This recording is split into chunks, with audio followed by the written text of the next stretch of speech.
particular about repotting orchids.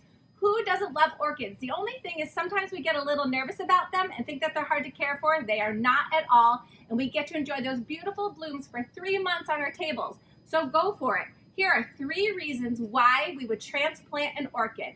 Number 1, the bark that it is planted in, if it completely is disintegrated and it looks just like soil, then it's time to transplant. 2 is if it's gotten very wobbly on top, and 3 is if it's just gotten completely encircled with these roots and you can't even see the bark anymore.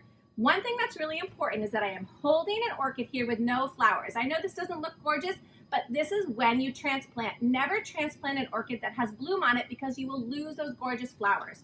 So it's very simple to repot. First, what you're gonna do is just remove the orchid from the pot gently. You're gonna have a bunch of bark falling off and crumbling off. That's okay. You want to clean up the root system of the old bark. I even go so far as to dip it into water so you can really clean those roots, get them nice and clean so you can put it in a fresh bark medium. And then the next step is to make sure, go through and check to see if all the roots are healthy.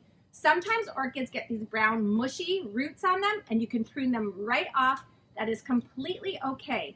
You really want the healthy roots to kind of look this greenish white color. And these all look pretty good to me. The other thing that is very important is to use the right kind of mix. This is actually a pre-mixed bag of fir bark, horticultural oil, and perlite, perfect for an orchid. I pre-soaked this. This is important. It makes it easier to work with when you are repotting. So what you're gonna do is transplant not into a much bigger container, only 1 size up maximum, guys. Orchids really love being root bound. They bloom better that way. They also love these plastic containers, and these plastic containers have excellent drainage, which you always need when you are transplanting an orchid. You have to have good drainage. So I'm gonna start putting a little bit of my medium right in the bottom of the container first, putting my orchid in fairly gently so I do not wreck any of these gorgeous roots. And I'm gonna put it about a ½ an inch above the top of the container.